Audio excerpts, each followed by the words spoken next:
Salam alaikum wa rahmatullah à tous, bonjour à tous et bienvenue sur notre épisode numéro 3 de notre série live spécial Ramadan. Alors, pour faire à nouveau un petit disclaimer, pour rappeler le but de la série, je vais donc aborder ici, cette série de sujets, pardon, elle concerne des sujets justement que je vais aborder sous 3 prismes, c'est-à-dire sous un prisme religieux, sous un prisme philosophique et sous le prisme du Nacre des Cœurs qui est mon troisième roman. Qui est mon troisième ouvrage et mon premier roman et mon troisième ouvrage, pardon. Donc pour la science religieuse, même si encore une fois n'étant pas prof ni chir ni quoi que ce soit, je ne me prononcerai qu'au niveau évidemment de stricte généralité sans trop m'avancer. Ensuite pour l'illustration philosophique, je parlerai de ce que dit la philo de ce sujet et ce que j'en pense moi en tant que philosophe, parce que c'est aussi le but. Et enfin l'illustration par le Nacre des Cœurs, eh bien, il est ici. Il faut savoir que chaque sujet abordé, eh bien, il trouvera son illustration dans le Nacre des Cœurs. Du coup, ça c'est le tome 2 parce qu'il vient de sortir il y a une semaine. Et donc du coup, je donnerai des exemples actuels du Nacre des Cœurs pour le sujet que l'on traitera. Donc aujourd'hui, dans ce sujet, on va parler du thème de Iqra. Donc, je l'ai appelé Iqra, la promesse d'un islam éclairé. Ici, quand on parle d'Iqra, il faut bien se rendre compte, déjà pour commencer, qu'il y a plusieurs couches de sens. C'est-à-dire que d'abord, on convoque bien évidemment la référence islamique, puisqu'il s'agit du premier verset descendu sur le prophète sallam dans la grotte de Hira, donc Iqra, qui est le verset 1 de la sourate Al-Alaq, l'adhérence. Dans cette sourate, comme vous le savez, là c'est vraiment on pose de contexte, Allah, par l'intermédiaire de l'ange Jibril alayhi salam, a enjoint au prophète sallam de lire. Et voici les 5 premiers versets que vous connaissez déjà, mais que je vais vous dire en français dans le sens. Donc, Iqra, lis au nom d'Allah, le tout miséricordieux, au nom de ton Seigneur. Lis au nom de ton Seigneur qui a créé l'homme d'une adhérence. Lis, ton Seigneur est le très noble. A enseigné à l'homme ce qu'il ne savait pas, pardon. Évidemment, dans ces versets, on l'aura compris, l'accent est porté sur l'importance de l'instruction chez le musulman. Donc de la lecture, mais de façon plus générale de l'apprentissage, de la connaissance, de la science. Ces versets viennent aussi anéantir toute prétention d'arrogance de la part de l'être humain, du Bani Adam, au sens où Allah nous rappelle que la connaissance vient uniquement de lui. C'est lui seul qui a enseigné à l'homme, comme il le dit bien dans le verset, ce qu'il ne savait pas. Il est l'unique pourvoyeur, et d'autant plus pourvoyeur de connaissances, machallah. Donc la sourate Al-Alaq, pour continuer dans la contextualisation, elle prouve la puissance d'Allah et montre que celui qui est capable de créer l'homme à partir d'une simple composante, mixture argileuse, donc à la base on est né d'argile, eh bien, est tout à fait capable de lui apprendre tout ce qu'il ignorait sur les choses de la vie, l'écriture, la lecture, les sciences, la communication, etc. Vraiment le contexte, il vient rappeler que Allah il accorde généreusement le savoir à l'homme. Ceux qui savent et ceux qui ne savent pas ne se valent pas. Il y a d'ailleurs des versets qui disent ça, qui disent celui qui sait, celui qui ne sait pas ne sont pas équivalents. Donc en commençant par un ordre, donc Iqra, lis au nom de ton Seigneur qui a tout créé. Cette sourate elle s'adresse à tout le monde et particulièrement aux tyrans qui s'opposent à tout bien en les menaçant de les saisir par le toupet et de le traîner dans le feu. Leurs partisans ne leur seront alors d'aucun secours. La sourate donc de Al-Alaq, elle invite aussi les obéissants à ne pas suivre les pas des obstinés qui renient tout rapprochement avec le Seigneur de l'univers. Et de façon générale, cette sourate, en fait, pour vraiment poser le contexte, elle invite tout croyant à s'instruire de façon humble. C'est-à-dire que Iqra, c'est plus que lit, c'est vraiment un ordre qui vise à l'apprentissage. Donc le musulman, c'est celui qui va être dans l'apprentissage, qui va être dans la connaissance, qui va essayer tout simplement chaque jour de s'instruire et d'aller plus loin. Subhanallah, wa alaykum salam. De façon générale, elle invite tout croyant, cette sourate, à s'instruire de façon humble, c'est-à-dire en se rappelant que la connaissance, bien que c'est nous qui enclenchons comment dire, le processus pour apprendre, la connaissance, elle vient que d'Allah. Elle descend sur nous par le biais de Dieu. Subhanallah. Et cette sourate, elle invite donc aussi en parallèle l'homme, l'être humain, à être humble de la part, donc avoir une certaine humilité, parce que si rien ne vient de toi, alors fais-toi petit et fais-toi reconnaissant, et ne sois pas de ceux qui s'enflent d'orgueil sur la terre finalement. Donc voici un peu le contexte du verset Iqra qui vient de la sourate Al-Alaq. Donc là maintenant, comme je vous avais dit, dans cette série de live, on aborde les sujets sous 3 prismes. Là d'abord on a contextualisé, maintenant on va passer au prisme religieux et ensuite on passera au prisme philosophique tout à l'heure. Alors, L'importance du savoir religieux. Maintenant, bien que l'on ait déjà abordé, on va entrer un peu plus en détail sur le côté religieux de la chose, le contexte religieux. À propos de l'importance de s'instruire en tant que musulman, on va se répéter, mais rappelons-nous bien que ce n'est évidemment pas pour rien. En fait, il faut se rendre compte que le premier verset subhanallah, du Coran, le Coran Karim, le premier verset qui est descendu, c'est Iqra. C'est pour dire l'importance et la signification. Ça met bien évidemment largement en avant la nécessité pour tout musulman d'être intellectuellement actif, d'apprendre, de lire au sens général du terme, de s'instruire. Ça montre bien que si le premier verset qui est descendu c'est Iqra, ça montre bien que forcément le savoir, la connaissance de façon générale ont une importance non négligeable en islam. Et du côté des hadiths, parce qu'il y a aussi des hadiths qui viennent montrer ça, le prophète sallam il nous dit la recherche du savoir est une obligation pour tout musulman. Ça c'est quelque chose qu'on sait. Et ce qui montre que l'éducation n'est pas seulement une option finalement, mais une responsabilité pour chaque croyant, homme ou femme. Également, on sait que le fait d'être instruit, c'est une marque de distinction par Allah, comme on dit dans l'introduction, quant au degré de piété. Parce que, surat al-Mujadala, par exemple, la discussion au verset 11 dans le sens, Allah il dit « Allah élèvera en degré ceux d'entre vous qui auront cru et ceux qui auront reçu le savoir. » Donc ceux qui reçoivent le savoir, qui vont vers le savoir, ils sont élevés en degré. Il y a une vraie distinction qui est accordée en fait entre savants et non savants finalement. Et on parle pas forcément, c'est pas forcément savant ou léma. Le simple fait d'être étudiant en sciences, c'est tout ce qu'on est. On est tous étudiants en sciences. Eh bien, on est inclus dans le verset. Ceux qui cherchent le savoir. C'est pour ça qu'on parle d'Iqra aujourd'hui. Et on sait aussi que les savants, ce sont les héritiers des prophètes et qu'ils ont un rang de plus quant au commun des mortels. Encore une fois, dans la sourate Fatir, au verset 28, dans le sens, Allah il dit « Seuls les savants parmi ses serviteurs craignent Allah ». Ici, le verset, il est fort, finalement, parce qu'il fait vraiment, il est très très fort, même. Parce qu'il fait une corrélation directe entre le savoir et la crainte divine. Et la crainte divine, qu'est-ce que c'est d'autre si ce n'est la taqwa ? C'est en apprenant, en s'instruisant, que l'on aura le meilleur adab auprès de notre Seigneur, c'est-à-dire qu'on va le craindre le plus. Et ici, c'est pas une crainte stérile en mode j'ai peur du châtiment, ou c'est une crainte révérentielle, c'est quelque chose de beau. Une crainte révérentielle, c'est que on croit tellement en lui et on est tellement, voilà, on a tellement envie de bien faire qu'on a une crainte, un adab. C'est vraiment crainte au sens de adab, du adab envers Allah. Et on parle pas ici d'une peur panique, mais vraiment de quelque chose de très beau, de très sacré. C'est en fait, on parle de la conscience de Dieu et de son regard sur nous, et donc du coup, de l'attitude que l'on doit avoir. Et seuls les savants, parmi ses serviteurs, craignent Allah, parce que ce sont les seuls qui savent véritablement, qui connaissent véritablement Dieu, dans le sens, et qui du coup, peuvent le craindre à sa juste mesure. C'est-à-dire que sans le savoir, finalement, le serviteur il ne peut pas adorer correctement Dieu, encore une fois. Et à nouveau, dans le même sens, le prophète sallam il nous dit « Les prophètes n'ont laissé en héritage ni dinar ni dirham, mais ils ont laissé le savoir. Celui qui le prend une grande part. » Encore une fois ici, et corréler la piété, le bagage religieux et le savoir. S'emparer du savoir comme on s'emparerait de l'argent dans l'héritage revient à s'emparer d'une grande part. Autrement dit, d'un bon lot, donc d'un bon lot pour l'au-delà, et même déjà pour ici-bas. Donc là, on a parlé du savoir religieux, mais aussi, il faut parler du savoir profane. Parce que comme vous l'avez bien compris, les lives spécial Ramadan, ils s'ancrent autour de trois pensées qui sont la pensée religieuse, la pensée philosophique et la pensée du nacre des cœurs. Donc j'illustre avec des exemples du nacre des cœurs, pour justement ne pas oublier que le musulman, il est précisément par essence quelqu'un qui s'instruit, mais dans tous les domaines. Bien évidemment, la première chose sur laquelle on doit s'instruire, c'est notre savoir religieux, mais ça ne veut pas dire qu'on doit faire l'impasse sur le savoir profane et mondain, parce qu'on vit dans le monde, nous sommes des citoyens du monde. Donc on est obligé de connaître la logique finalement interne à ce monde. Donc pour le savoir profane, bien que l'apprentissage de la science religieuse reste une priorité pour le musulman, il ne faudrait pas croire que le savoir mondain et profane serait à bannir ou à négliger. Pas du tout. Absolument pas. Si on prend le meilleur des exemples, qui n'est autre que le prophète nous avons vu dans sa sira à de nombreuses reprises qu'il jouissait de différentes connaissances en plus de la science religieuse. Et il ne les négligeait pas. Il avait une connaissance du monde et il exploitait ses connaissances justement pour venir renforcer son dîn. C'est ce qu'on va voir par la suite. Le savoir mondain, profane, il vient renforcer notre savoir religieux, subhanallah.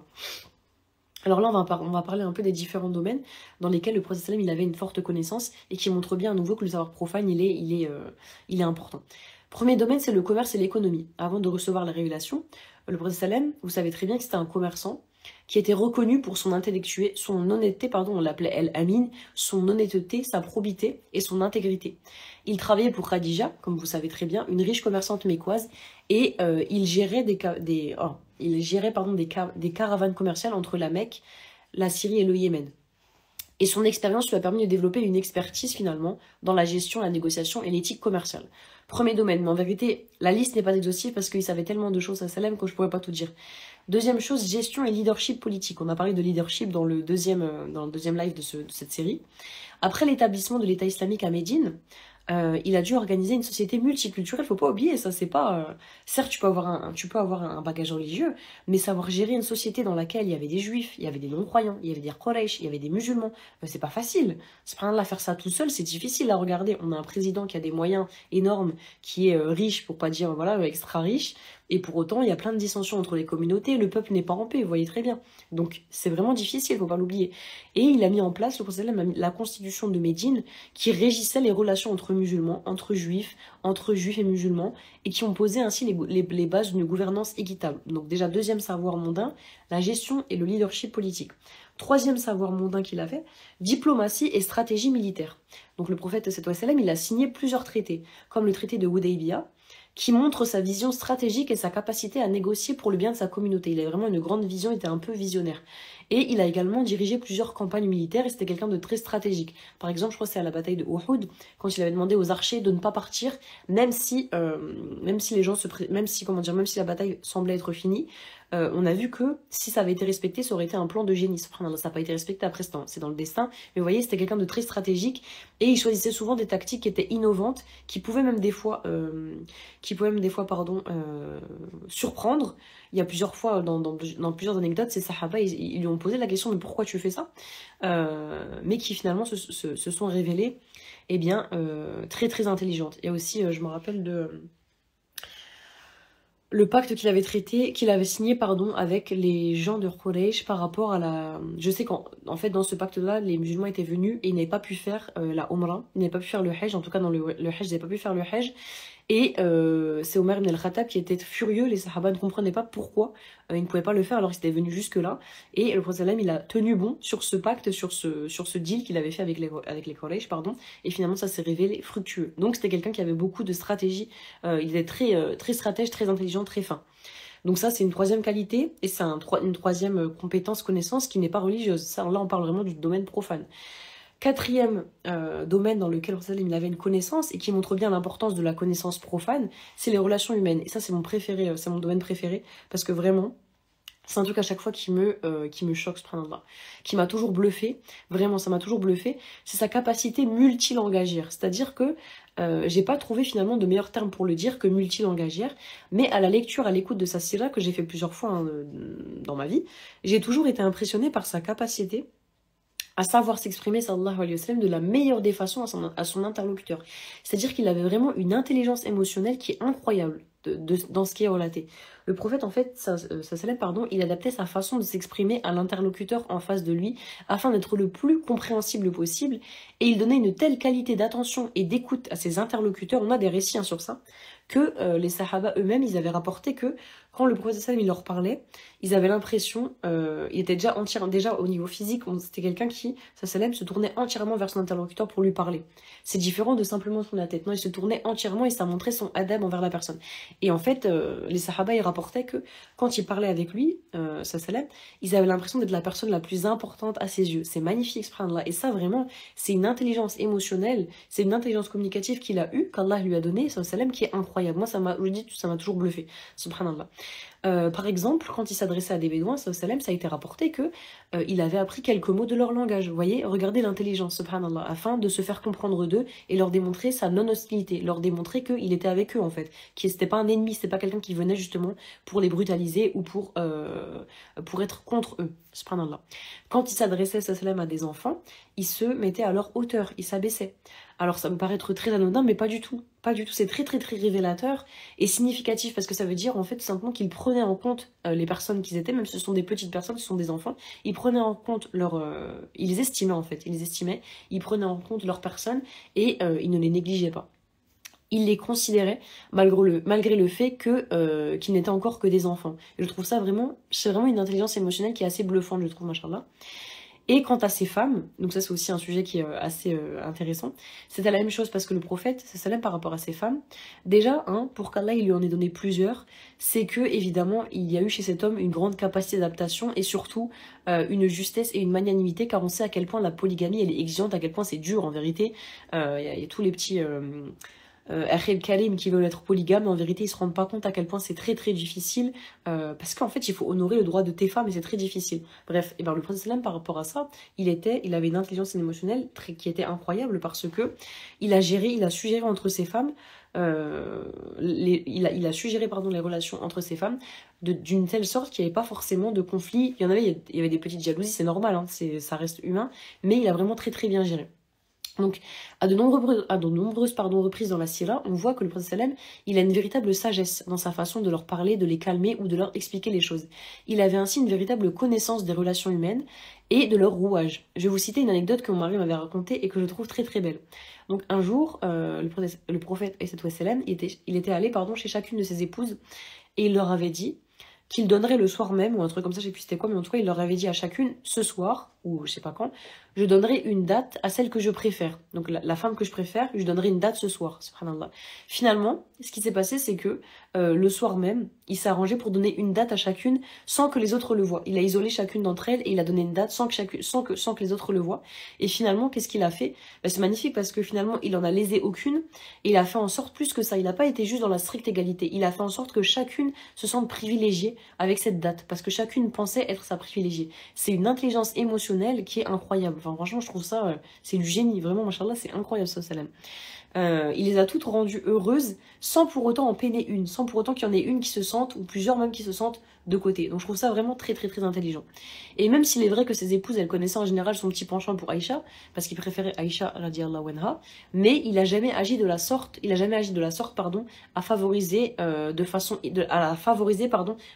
inégale quant aux autres.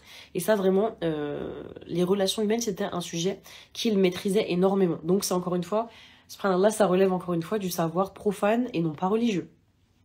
Cinquième domaine qu'il maîtrisait en termes de connaissances profanes, la juridiction et la justice. En tant que juge et législateur, le prophète sallam, il rendait des jugements équitables en se basant sur des principes de justice et de justice sociale. Donc son approche, elle mettait l'accent sur l'équité, sur le pardon et la conciliation. Combien de fois, il y a une histoire aussi comme ça d'un homme ou je crois d'une femme qui avait fait zina, en fait, qui avait pratiqué la fornication ou l'adultère, je sais plus. Et la personne est venue le voir le prophète plusieurs fois pour lui dire quel est mon châtiment, quel est mon châtiment, quel est mon châtiment. Et à chaque fois, il l'a renvoyé. Donc ça montre bien que, subhanallah, il savait faire appliquer la justice, mais il avait aussi ce adab et ces relations humaines, vous voyez, parce qu'il voulait pas blesser. Donc il avait vraiment une vraie intelligence émotionnelle, et ça, encore une fois, ce n'est pas religieux.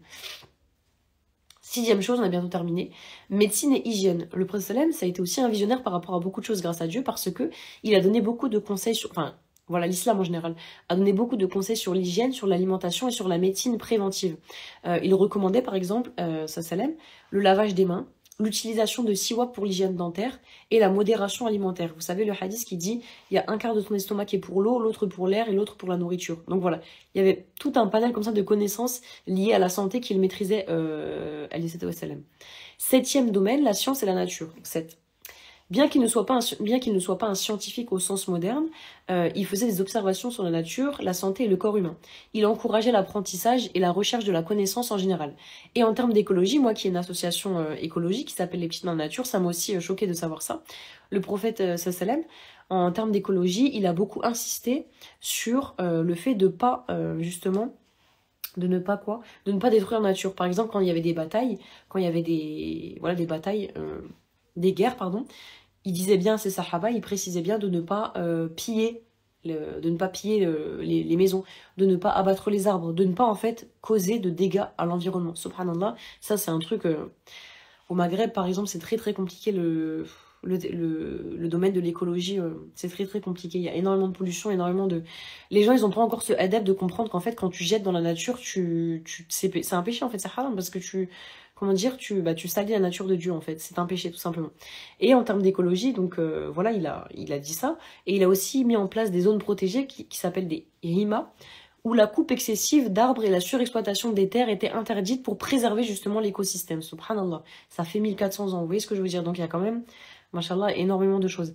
Et également, le prophète sallam, il avait des connaissances dans les domaines de la santé via les remèdes naturels comme le miel, la graine de nigel et la hijama aussi. Machallah, mais aussi l'importance des ablutions, d'éliminer les impuretés, bref, il connaissait beaucoup de choses. Bref, là, on n'est pas en train de parler de la sira, mais c'est pour vous montrer, sallallahu alayhi wa sallam, Tout cela nous démontre bien à quel point le savoir de façon générale est non négligeable, en plus du savoir religieux. N'oubliez pas que le thème d'aujourd'hui c'est Iqra. Le savoir de façon générale il est non négligeable chez le musulman, qu'il s'agisse de savoir religieux ou profane. Allah il a à de nombreuses reprises, il nous a invités à de nombreuses reprises à méditer sur ce qui nous entoure, à réfléchir et donc à nous instruire, à être alerte. Encore une fois, le musulman il est alerte. Il n'est pas dans une passivité intellectuelle de pas interroger les choses, d'être un peu dans une cette passivité intellectuelle, ça n'existe pas chez le musulman.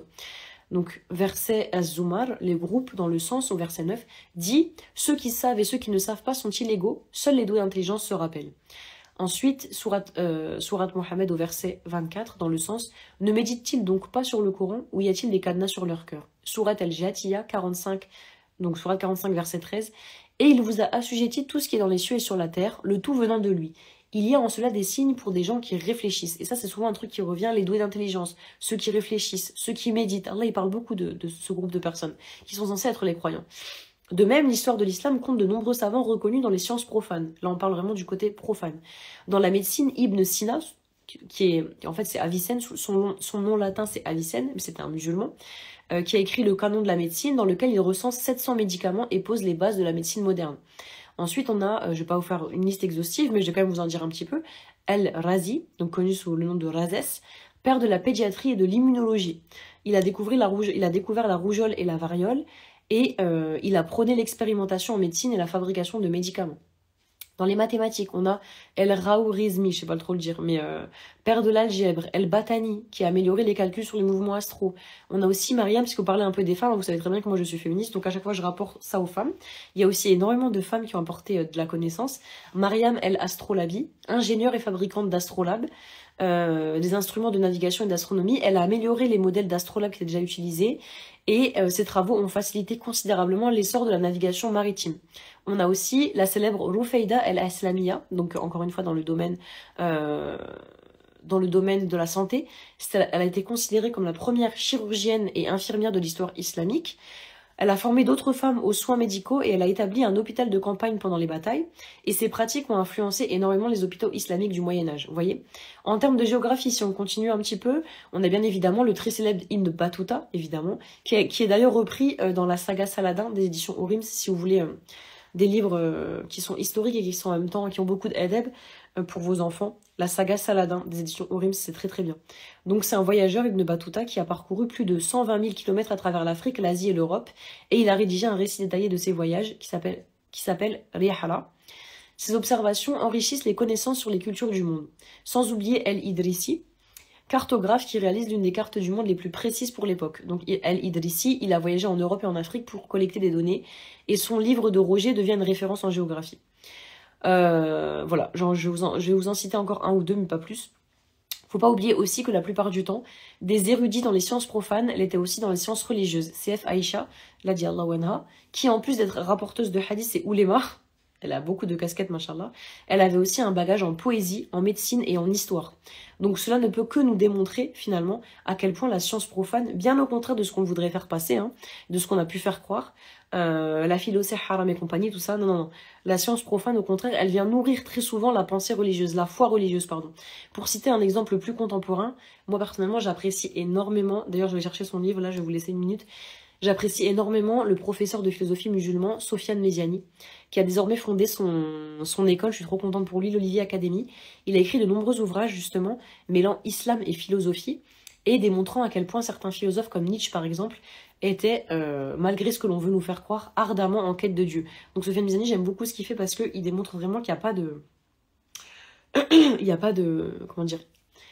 Il n'y a pas de problème entre l'islam et la philosophie. Au contraire, l'une vient nourrir l'autre. Et on sait bien laquelle, subhanallah. C'est aussi le but de ma série Din and Sing, qui réconcilie islam et philosophie, que vous pouvez retrouver facilement sur YouTube. J'ai une playlist sur YouTube, dans laquelle, pareil, dans chaque épisode, je montre un peu les correspondances, en fait, entre l'islam et la philosophie de façon générale. Donc maintenant, on va passer au prisme philosophique, mais je vais juste aller chercher mon livre en attendant. Donc j'arrive. Alors, maintenant, si on parle d'un point de vue philosophique, sous le prisme philosophique, comment comprendre justement cette injonction de Iqra.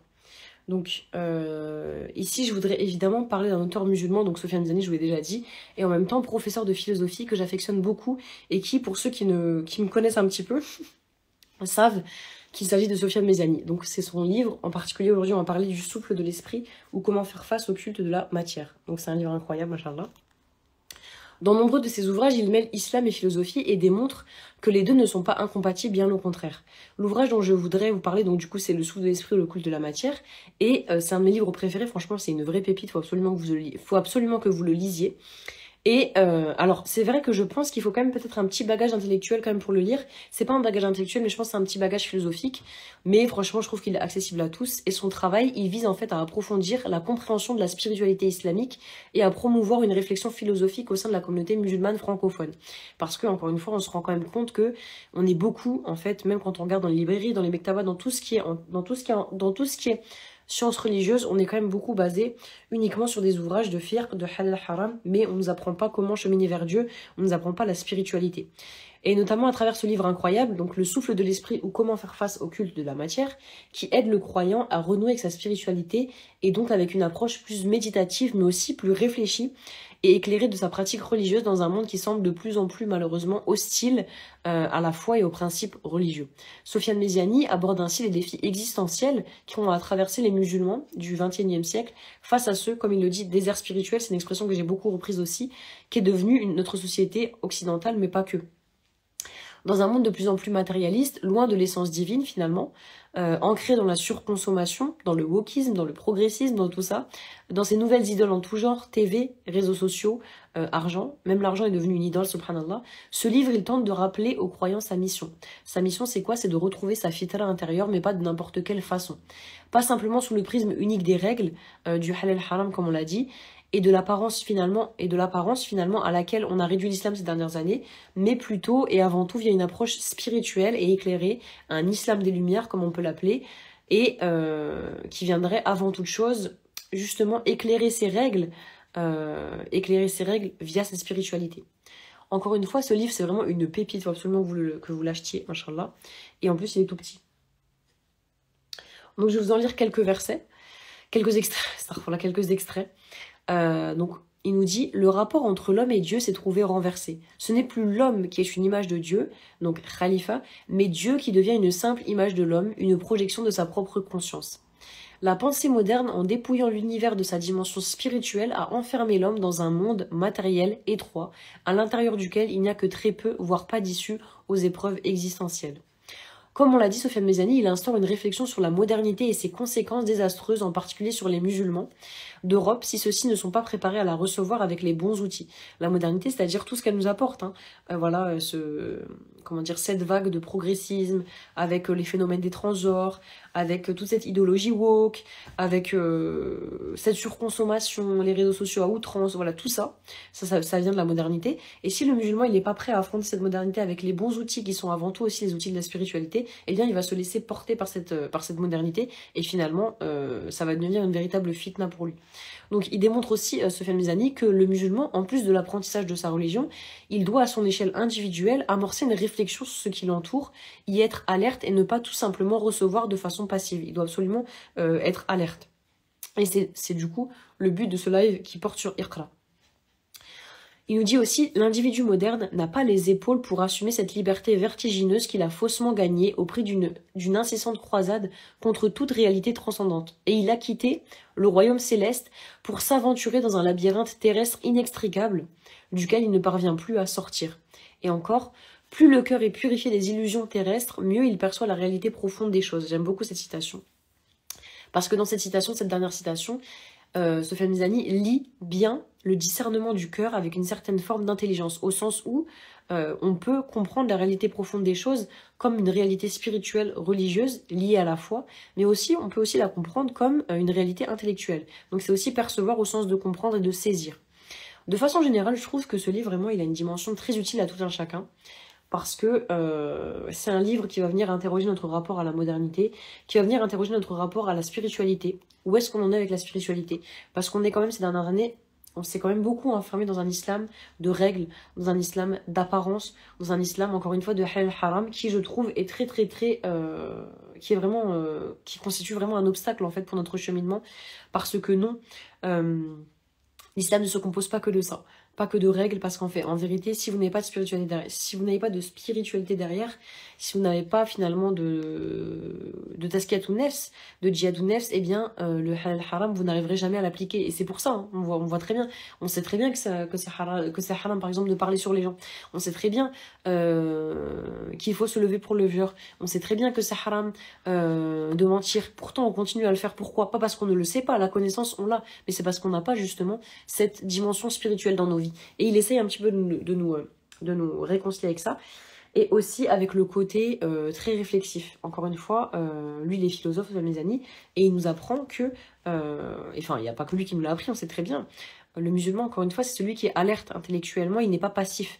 Il est dans une réflexion, il se pose des questions. Alors, ça ne veut pas dire trop de questions, quitte à arriver dans un West-West qui va le déconcerter, mais il y a quand même une certaine forme de réflexivité qui est propre à l'islam. Le musulman, le croyant, c'est celui qui s'interroge, qui est dans une forme de remise en question par rapport à ses propres actions, mais aussi une remise en question, il réfléchit. Donc, encore une fois, les personnes qui viennent barricader l'islam avec la philosophie, qui viennent les opposer, ils n'ont pas compris le message propre de l'islam qui est justement de Iqra. Subhanallah, le premier verset qui est descendu c'est Iqra, et on arrive encore à dire aujourd'hui au XXIe siècle que non, l'islam c'est pas philosophique, ça n'a rien à voir avec la philosophie, ça n'a rien à voir avec la philosophie, il n'y a pas de réflexivité. Comment c'est possible? Bien sûr qu'il y en a, subhanallah. Donc voilà, je trouve qu'il est vraiment utile ce livre, n'hésitez pas. Et de façon générale, la pensée de Sofiane Mizani, elle est très, vraiment, c'est un philosophe et c'est un professeur musulman qui est très, je trouve, qui apporte beaucoup de choses, machallah, il est très utile. Donc, de façon plus poussée, évidemment, de façon plus poussée, si c'est un croyant et un musulman qui le lit, c'est évidemment mieux par rapport à ce livre. Mais même toute personne contemporaine de notre époque, elle devrait le lire parce que précisément, la grille de lecture qu'utilise Sofiane Mizani afin d'interpréter le monde moderne, la modernité, je trouve que sa grille de lecture, elle est vraiment très innovante, au sens où moi, finalement, j'avais jamais lu de la part d'un philosophe, de la part de philosophes occidentaux, cette façon de traiter la modernité. D'ailleurs, la référence à lire après Sofiane Mizani, donc c'est lui en premier, ou en deuxième, hein, c'est pas important, mais il faut bien évidemment lire aussi René Guénon. Alors René Guénon, sur la modernité, sur l'occidentalité, sur la spiritualité, il a écrit des pépites, vraiment il faut le lire aussi. Donc voilà, on a fini plus ou moins pour le prisme philosophique, mais ce qu'il faut retenir, c'est que, encore une fois, le savoir religieux n'est pas barricadé, en fait. Il y a le savoir religieux, il y a le savoir profane, mais il ne faut pas penser que parce que je suis musulmane, parce que je suis musulman, je n'ai pas le droit à la réflexion, j'ai pas le droit de réfléchir, j'ai pas le droit de commencer un effort réflexif sur ce qui m'entoure. Bien sûr que non, au contraire, c'est vraiment ce qui va vous aider justement à renforcer votre foi, c'est d'aller poser des questions dans tous les sujets, vous intéresser à plusieurs sujets, parce que vous verrez que les sujets desquels vous intéressez dans le domaine profane, ils viendront toujours renforcer votre foi, subhanallah. Alors ensuite, si on passe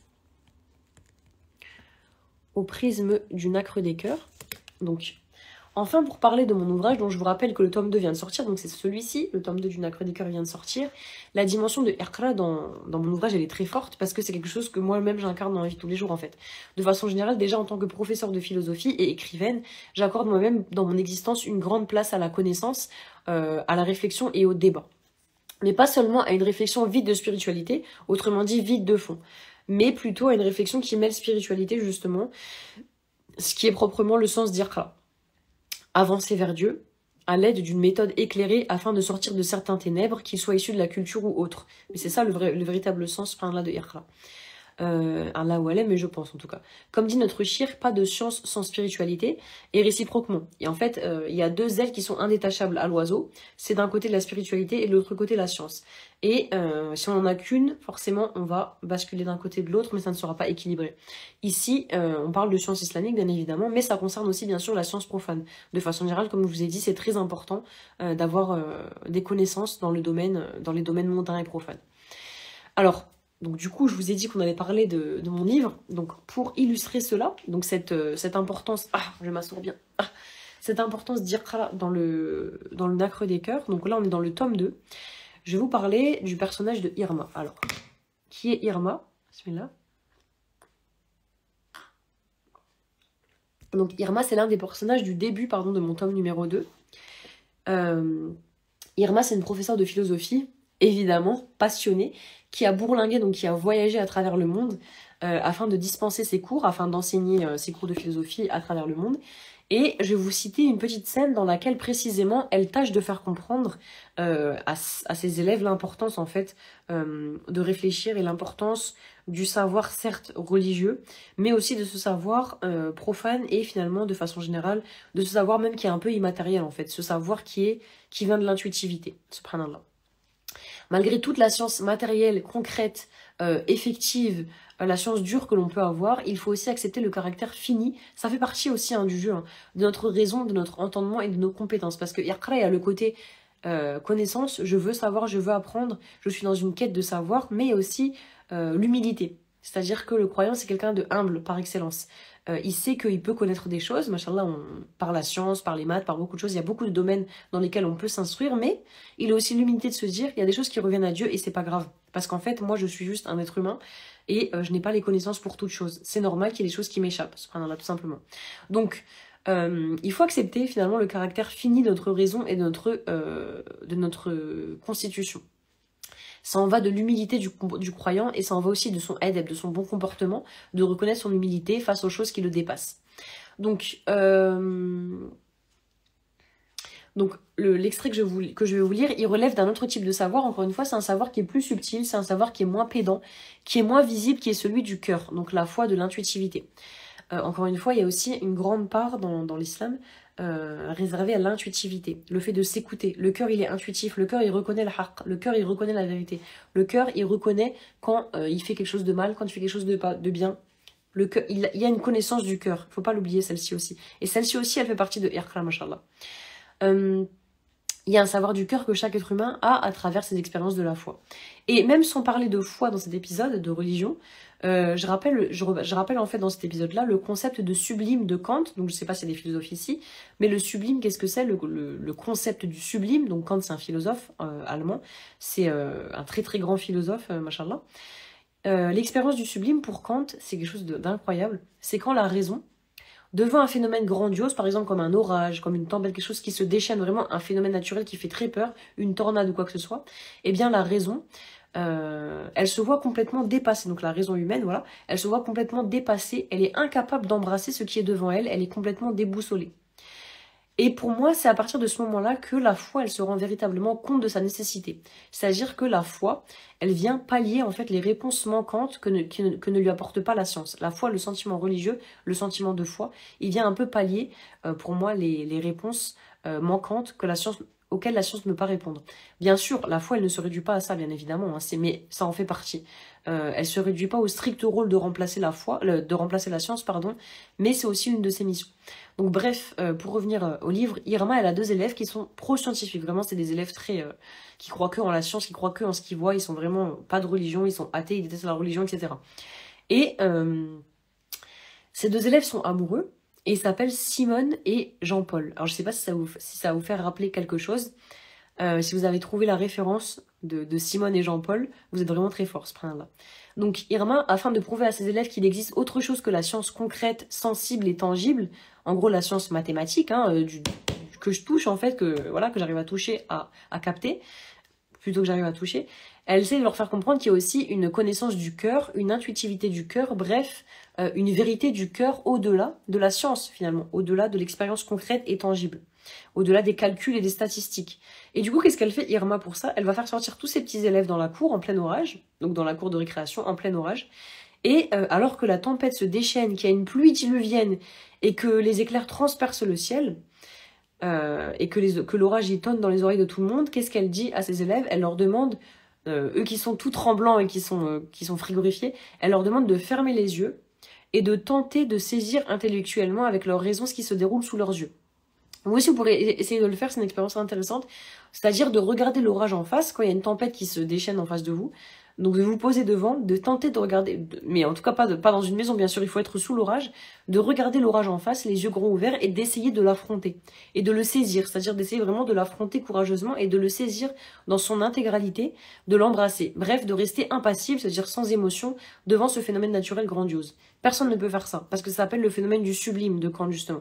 Aucun élève ne parvient à le faire évidemment, parce que comme on l'a dit, se joue ici le phénomène du sublime, c'est-à-dire que devant ces événements, ces phénomènes naturels, la raison elle est dépassée. La raison elle est absolument dépassée et elle ne peut que reconnaître son échec. Subhanallah. Elle est dépassée par le caractère sublime de ce qui est devant elle. Ici le phénomène naturel, l'orage. Alors que la tempête elle commence à se calmer, elle surprend Jean-Paul et Simone en train de se tenir les mains de façon peureuse, tout tremblotant et accrochés l'un à l'autre. Et les yeux fermés. Donc là, qu'est-ce qu'elle fait? Elle s'empresse de les prendre en flagrant délit. Et je vais vous lire du coup un passage. Encore une fois, je rappelle, là, on est en train de parler du sujet de Iqra, l'importance du savoir, certes religieux, mais aussi du savoir profane et de tout type de savoir en général. Là, on parle d'un savoir plus subtil, qui est celui finalement de la foi, de l'intuitivité, le savoir du cœur. Donc, je vais vous lire le petit passage, page 12 à 15, qui illustre cela. Alors. Elle les laissa contempler quelques minutes encore ce spectacle magnifique et interpella à nouveau leur attention.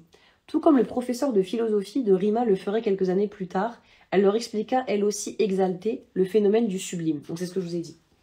Elle trouvait que dans toute l'histoire de la philosophie qu'elle avait étudiée, cette hypothèse de Kant, en plus d'être sa préférée, était celle qui se rapprochait le plus de l'expérience de la foi.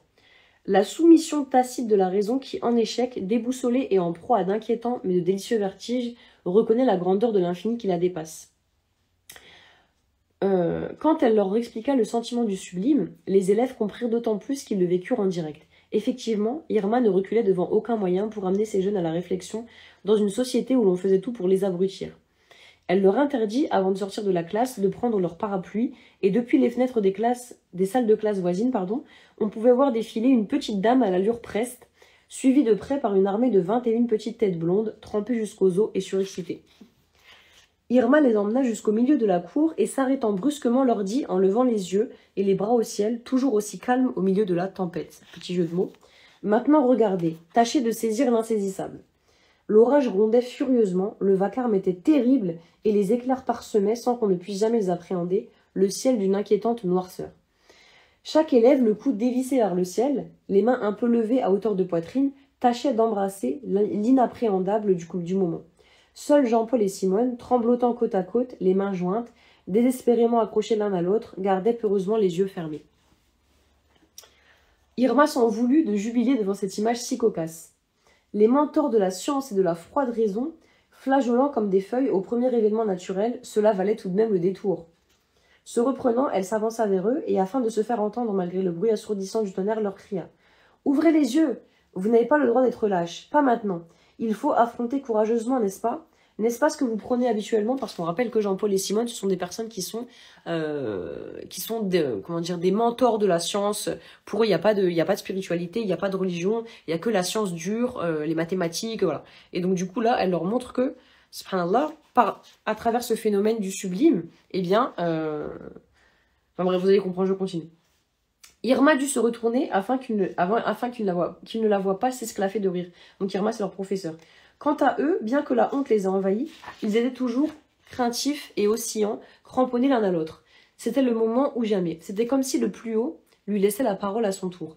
Pourquoi vous agrippez-vous ainsi l'un à l'autre leur demanda Irma, bientôt écoutée par tous les élèves qui, avec l'accalmie, reprenaient petit à petit leurs esprits. Devant leur silence confus, elle continua, animée par une volonté sublime et mystérieuse dont elle ignorait la provenance. N'est-ce pas l'amour qui vous fait vous arrimer l'un à l'autre comme à des bouées de sauvetage ? Tous les élèves pouffèrent de rire. Elle reprit. C'est bien le sentiment qui vous anime le plus lorsque vous êtes ensemble, n'est-il pas ? Mais attendez, dites-moi de quelle couleur il est, décrivez-moi sa consistance, et définissez-moi son odeur. Oui, décrivez-moi ce sentiment qui, en vous deux, brûle avec intensité et se réveille comme une petite étincelle au creux de l'estomac lorsque vous vous apercevez chaque matin dans la cour de récréation. Dites-moi, je vous prie, la forme dont il est paré. Donnez-moi sa taille et sa superficie, calculez-moi sa surface, comme vous savez d'habitude si bien le faire. Permettez-moi de le toucher et de l'analyser matériellement, sinon je ne pourrais pas vous croire. Subhanallah. À ce moment-là, tout le monde s'était tu, même l'orage s'était calmé, semblant lui aussi captivé par les dires de la belle Irma. Elle attendit quelques instants et, devant les mines dépitées de Jean-Paul et Simone, leur dit défiante. « Alors, c'est donc un mensonge, vous ne vous aimez pas. Puisque cet amour est proprement impalpable, qu'on ne peut pas le toucher, ça veut dire que vous ne vous aimez pas. Vous nous mentez. » Jean-Paul et Simone leur dit donc, si on s'aime, se récrièrent-ils en chœur outré. Donc ils étaient énervés de ce qu'elle a dit. Alors, ayez l'amabilité de cesser de considérer tout ce qui est autre que scientifique comme méprisable et inférieur. La science n'explique pas tout et ce n'est proprement pas son rôle. Voilà. Qu'est-ce que ça veut dire ici? Qu'est-ce que ça montre le phénomène ici? L'épisode, pardon. Irma, elle essaie de faire comprendre à ses élèves que y a pas, comment dire, que la science, certes, elle explique des choses parce que c'est son rôle et l'islam n'est pas contre la science. Hein, ça c'est encore un grand cliché. Mais elle n'explique pas tout. Et c'est pas parce qu'on ne voit pas les choses, c'est pas parce qu'on ne les touche pas, qu'on ne sait pas les saisir comme on peut saisir un thermomètre, comme on peut saisir un instrument de laboratoire, comme on peut saisir une donnée mathématique. Ce n'est pas parce qu'on n'arrive pas à l'appréhender, à la saisir que ça n'existe pas. Donc, bismillah, elle essaye de montrer, de leur faire comprendre que il y a des choses dans le monde invisible, il y a des choses même comme par exemple l'amour. Là, elle leur prend l'exemple de l'amour parce qu'ils sont amoureux tous les deux. Elle leur dit, est-ce que l'amour, vous êtes amoureux tous les deux? Mais alors, dites-moi de quelle couleur il est l'amour, vu que vous êtes vraiment attachés à cette science, à ces données, à ces choses palpables, à ces choses calculables. De quelle couleur est l'amour? De quelle couleur est le sentiment? Vous voyez? Elle essaye de leur démontrer finalement que la science, elle ne fait pas tout, parce qu'il y a un peu ce savoir très intuitif et très sentimental, hein, finalement, ce savoir du cœur. Comme Pascal il disait, il y a les vérités du cœur et il y a la vérité de la raison. Les vérités du cœur, ça concerne la foi, ça concerne le sentiment, ça concerne tout ce qui est l'émotion. Et c'est pas parce que c'est pas palpable, c'est pas parce qu'on ne peut pas le prouver mathématiquement, scientifiquement, que ça n'existe pas. La foi, c'est pareil. C'est pas parce qu'on ne sait pas prouver Dieu scientifiquement, astaghfirullah, qu'il n'existe pas. Mais c'est parce qu'il fait partie d'un autre domaine. Il fait partie du domaine du cœur, de la foi, du sentiment. Et ça, ce sont des choses qui sont impalpables, qui sont improuvables mathématiquement, mais qui pour autant ne perdent pas de leur efficience, machallah. Donc voilà, écoutez, j'espère que ça vous a plu, ce petit passage du Nacre des Cœurs. N'oubliez pas que le tome 2 est sorti. Donc là, aujourd'hui, pour les personnes qui viennent d'arriver, on a parlé de l'importance d'Iqra, le savoir religieux, mais bien évidemment aussi le savoir profane, parce que le musulman, c'est celui qui est alerte intellectuellement et qui s'intéresse à toute chose et qui ne se cantonne pas à un seul domaine. Comme on l'a dit avant, le prophète sallam, il avait énormément de connaissances dans plein de domaines, dans le domaine de la stratégie politique, dans le domaine de la communication, dans le domaine du marketing. Merci beaucoup, Barakallahu Fik, c'est vraiment gentil. Il avait énormément de connaissances et aussi dans le domaine des relations humaines et il ne se limitait pas à un savoir religieux et c'est ce que l'on doit faire. Iqra, promesse d'un islam éclairé. Iqra, premier verset qui descend sur le Prophète, premier verset du Coran. Iqra. Et on est une génération qui ne lit plus, c'est incroyable. On est une génération qui ne s'instruit plus, qui n'est plus dans la connaissance. Et je parle d'autres que religieux parce que j'ai des sœurs qui m'ont déjà dit « Oui, mais moi je lis rien d'autre que des livres religieux. » Mais il faut pas se cloisonner comme ça intellectuellement. Iqra. Premier verset, Iqra. Et encore une fois, je répète, nous sommes une communauté qui ne lit plus. C'est vraiment triste, subhanallah. On devrait être la communauté qui a toujours des livres sous les mains. On devrait être la communauté qui est toujours, certes, avec le Coran, bien évidemment, parce que c'est le premier livre, c'est le livre ultime, c'est le livre éternel. Mais on devrait aussi lire autre chose. On devrait s'ouvrir parce que, encore une fois, le musulman, intellectuellement, il n'est pas passif. Au contraire, il est alerte. Il va chercher la connaissance, il va chercher l'instruction, il va chercher l'apprentissage. Il est dans une stimulation, dans une émulation intellectuelle perpétuelle. On ne doit pas être dans une passivité intellectuelle. Et je trouve que c'est vraiment un truc qui nous manque beaucoup, en tout cas cette génération.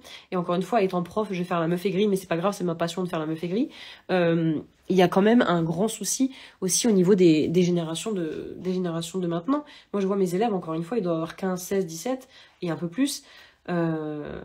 Lire, j'ai l'impression que c'est un truc incroyable, hein. Pour lire un livre, j'ai l'impression que je leur ai demandé de gravir l'Everest. Enfin, franchement, non mais vraiment. Et tu le ressens même au niveau du vocabulaire. Puisqu'on parle de ça, je vais donner un peu mon avis sur ça. Tu le ressens même au niveau du vocabulaire, au niveau de leur façon de parler, au niveau de leur façon de s'exprimer, d'écrire. C'est compliqué. Franchement, c'est compliqué. Ils ont vraiment du mal. Subhanallah, on sent qu'ils n'ont plus... je sais pas. Il manque quelque chose en fait. Non mais c'est ça en fait, on sent déjà qu'ils lisent plus parce que quand tu lis, tu acquiers un vocabulaire, tu acquiers plein de connaissances. On se rend pas compte mais je vous jure que c'est vrai. Quand vous lisez n'importe quel livre, bon après voilà, évidemment commencez pas à lire des trucs bizarres, mais on apprend toujours en fait. Même le livre il va parler d'une histoire au Canada, j'en sais rien, des années 50, tu vas apprendre quelque chose, subhanallah. On ressort toujours riche d'une lecture, machallah. Et je trouve que c'est... De toute façon j'ai prévu aussi de parler de ça, je fais beaucoup de vidéos un peu sur tous ces sujets d'actualité étant prof, j'ai beaucoup d'observations que je fais. Je trouve que c'est quand même, si vous nous écoutez, que vous êtes parents, il faut veiller quand même à ce que vos enfants ils aient cette curiosité intellectuelle et qu'ils ne soient pas uniquement rassasiés par les écrans. C'est-à-dire qu'il faut les pousser à la lecture, il faut les pousser à l'écriture, toutes ces matières nobles qu'on ne fait plus en fait, qu'on n'enseigne plus, mais qui sont incroyables. Encore une fois, je le vois. Je vois mes élèves qui ont des parents qui les poussent, qui écrivent et qui lisent, et je vois ceux qui... Faire une phrase, c'est dur, quoi. Tu vois, ils ont 15 ans, faire une phrase sujet, complément, verbe, ou verbe, complément, je sais même plus c'est quoi moi-même, ben c'est difficile, subhanallah. Donc voilà, Iqra, c'est le premier verset, je répète, et je finis, qui est descendu sur le prophète sallam. C'est pas étonnant, c'est pas pour rien. Et c'est triste qu'on soit à ce stade, alors que Iqra, encore une fois, lis, apprends, instruis-toi, va vers la connaissance, sois intellectuellement actif et non pas passif. Exactement, merci ma soeur Barakallahu de me le rappeler parce que j'avais oublié de le dire. Exactement comme elle l'a dit, c'est extrêmement vrai. C'est que, bah, je vais le dire dans la conclusion. Voilà, merci, tu m'as poussé à ma conclusion. Donc, alors, effectivement, dans ce dernier épisode de nos lives Ramadan, donc qui mêle les 3 prismes de pensée, j'ai souhaité mettre en avant l'importance du savoir religieux à travers, mais aussi profane, pardon, mais surtout du savoir éclairé par une spiritualité et inversement d'une pratique religieuse éclairée par cette réflexion propre à chaque croyant, croyante. Il est important, je vous le répète, c'est important dans le monde qui est le nôtre de faire preuve d'esprit critique, de faire preuve de réflexivité, de faire preuve de recul, bref, d'une certaine activité intellectuelle, parce que ce monde, notamment avec la modernité et ses pièges, comme nous dit Sofiane Méziani, encore une fois, il peut vite nous happer ce monde et recouvrir notre fitra. On voit très bien avec les réseaux, avec beaucoup de choses, on voit très bien qu'on est appelé sans cesse à la distraction intellectuelle, à la passivité, au fait d'être dans les plaisirs et non plus dans la réflexion, subhanallah. Et effectivement, comme l'a dit la sœur, toute science profane, tout savoir profane te ramènera au domaine religieux. C'est ça qui est incroyable. Il y a plein d'observations. Je vais pas rentrer dans ça parce qu'on est à la conclusion. Mais vous allez voir par vous-même que quand vous étudiez un domaine, subhanallah, il va toujours vous ramener à l'islam. Il va toujours vous ramener au domaine religieux, subhanallah. Donc voilà. Eh bien, j'espère que cette émission, que ce sujet vous aura plu. Et puis, on va clore maintenant. Et ça va clore aussi notre série de live Ramadan, puisque on était aujourd'hui au 3e live. J'espère que cette série de live, elle vous aura plu. Et puis, je vous souhaite de très bonnes dernières journées et dernières nuits de Ramadan. Qu'Allah accepte nos adorations, qu'Allah accepte nos efforts, nous pardonne nos manquements et accepte nos ramadans tout simplement et nous permette de parvenir au prochain Ramadan. Amin, salam alaikum, merci d'avoir assisté. Et bien sûr, l'épisode il sera disponible sur YouTube, Inch'Allah.